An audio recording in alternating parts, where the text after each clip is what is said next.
E aí, pessoal, tudo bom? A dica rápida de hoje é sobre a competência para o processo e julgamento dos crimes de tortura, tá? Separei para vocês uma parte da aula que gravei para o G7 Jurídico sobre o crime de tortura, abordando esse assunto. Parece algo simples, né? Mas há muitas questões que merecem aí sua atenção. Vamos lá na sequência, então, para você poder assistir. Pergunta básica, pessoal, que às vezes causa problemas. Eu indago aos senhores, a tortura pode ser julgada por outras justiças que não a estadual? Você vê, quando a gente coloca esse tema, parece um tema simples, tá? Agora, em regra, a competência aqui, ela é uma competência de quem? Da Justiça Estadual. Concordam? Então, senhores, pelo menos em regra, a competência para o processo e julgamento dos crimes de tortura é da Justiça Estadual. Beleza. Aí o aluno me pergunta, professor, mas espera aí, a tortura não está prevista em convenções internacionais?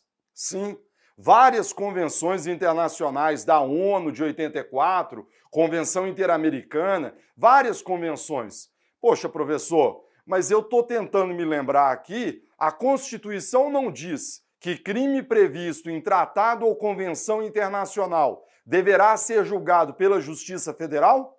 Certo ou errado, meu amigo Charles? Caiu na sua prova.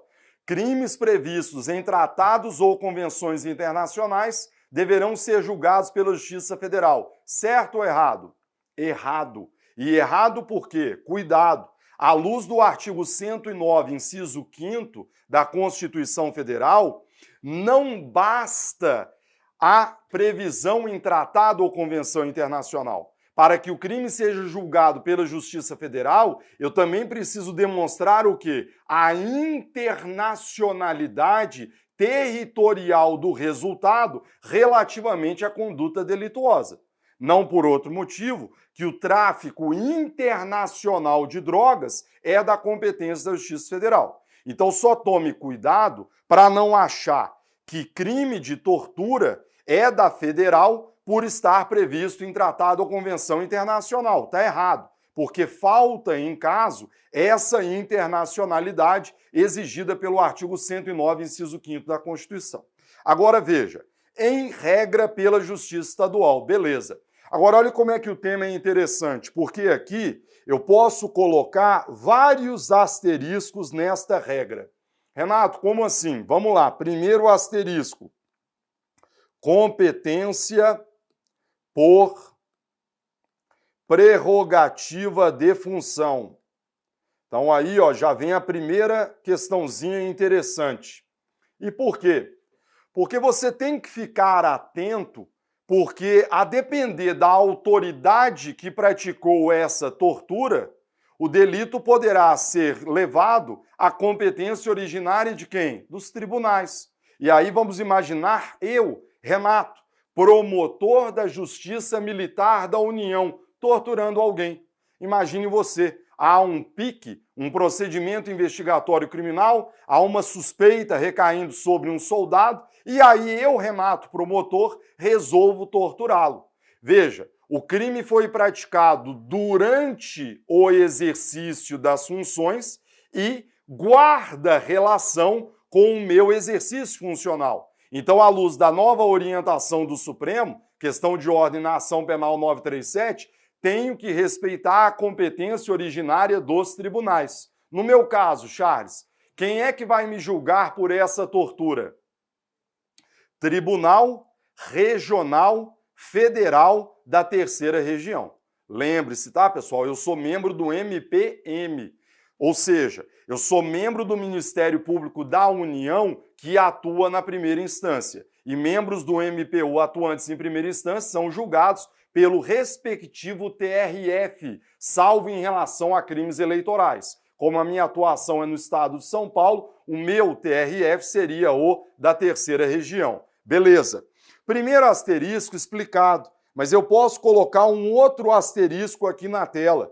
E eu posso chamar a sua atenção para a competência de outras, vou colocar entre aspas, né, pessoal, mas é só para facilitar a compreensão, justiças. Pois é, meus amigos, se a regra é que a competência seja estadual, cuidado, todavia, porque não se pode negar que em algumas situações a tortura também pode ser julgada por outras justiças, a depender do caso concreto. Exatamente. E por quê?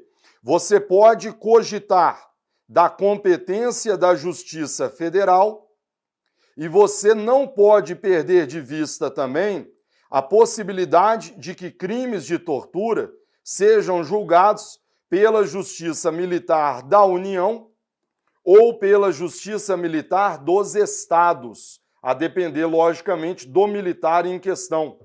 Renato, como assim? Ora, colegas, a Justiça Federal, pode ficar comigo, Charles, ela pode julgar a tortura? Pode. E eu te dou um exemplo muito simples. Imagine você que um colega delegado da Polícia Federal torture alguém no exercício de suas funções. Qual é a competência? Justiça Federal, obviamente. E por quê? Porque aí nós temos um crime praticado por funcionário público federal no exercício das funções. É óbvio que há um interesse da União atraindo a competência federal à luz do artigo 109, inciso 4 da Constituição. Sobre o assunto, é só lembrar comigo o teor da súmula 147, que vai dizer que compete à Justiça Federal julgar os crimes praticados contra. Apesar da súmula dizer contra, ela também pode ser interpretada se praticados por funcionário federal, desde que relacionado ao exercício funcional. Então, imaginando você um crime de tortura praticado por um delegado da Polícia Federal, o delito em questão pode ser julgado pela Justiça Federal. Aliás, o STJ tem precedentes, pessoal. Olha que interessante, que se o crime de tortura tiver sido praticado por PMs, colegas da Polícia Militar, porém no interior de uma delegacia da Polícia Federal, esta competência seria da Justiça Federal. E por quê? Porque, na verdade, haveria um interesse da União, dado o local em que o crime foi praticado, ser aí uma delegacia da Polícia Federal. Então, fique atento a esse conflito de competência de número 102.714. Veja, se a Justiça Federal pode julgar crimes de tortura, cuidado para também não se esquecer de quem? Da Justiça Militar. Renato, mas Justiça Militar pode julgar crimes de tortura? Pode. E por que pode, colegas? Porque há poucos anos, para ser mais preciso, em 2017, o Código Penal Militar foi alterado. Pois é, antigamente, Charles, a gente só julgava na Justiça Militar os crimes previstos no Código Penal Militar. Então, o crime militar, ele só era aquele previsto no CPM. Mas houve uma alteração pela Lei 13.491 e hoje, o que é um crime militar?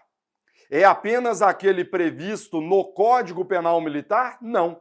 Você também tem os crimes previstos onde? Na legislação penal. Dá uma olhada na tela. Olha aí o artigo 9º, pessoal, inciso 2º, a linha C. Veja, consideram-se crimes militares em tempos de paz os crimes previstos neste código, já era o que existia antes, e também os previstos na legislação penal. E aí eu trouxe um exemplo para vocês, mas isso vale para todas as alíneas aí do inciso 2º, vejam, por militar em serviço ou atuando em razão da função, em comissão, em formatura, vírgula, ainda que fora do lugar sujeito à administração militar, contra militar da reserva, reformado ou civil. Então, senhores, vejam que desde a mudança produzida pela Lei 13.491, a Justiça Militar passou a ter competência para julgar crimes previstos onde? Na legislação penal, como abuso de autoridade, 13.869, como também tortura. Então, supondo, e pelo amor de Deus, pessoal, todos os exemplos são fictícios. Veja que eu usei um exemplo do Renato Torturador, tá? Supondo, então, que um colega da Polícia Militar torture alguém, vai ser processado onde? Tranquilo. O que você vai fazer? Você vai denunciá-lo pelo crime de tortura. Então, aqui eu estou só colocando o artigo 1º, lá da Lei 9455, e você vai combinar isso com o artigo 9º, inciso 2º, a linha C de casa do Código Penal Militar. Maravilha! Ou seja, o examinador que olhar para a sua prova vai falar assim, esse cara conhece. E conhece por quê? Porque você está trabalhando com um crime militar de tipificação indireta. Você está dizendo que o policial militar em questão teria praticado um crime de tortura. E aí você vai citar qual teria sido o delito. Artigo 1º, você vai dizer qual teria sido o crime em questão. Mas você vai combiná-lo com o Código Penal Militar. Artigo 9º, inciso 2º, a linha C. Para dizer para o seu examinador que, em caso, este crime de tortura seria militar, por quê? Porque ele foi cometido por um militar da ativa em serviço, ele estava em serviço, ainda que fora de lugar sujeito à administração militar contra civil. E desde o advento da 13.491, esses crimes previstos na legislação penal passaram a ser considerados militares se praticados num desses contextos. Então, nessa hipótese, Charles, o nosso soldado da Polícia Militar deverá ser processado e julgado onde? Na Justiça Militar do respectivo Estado da Federação.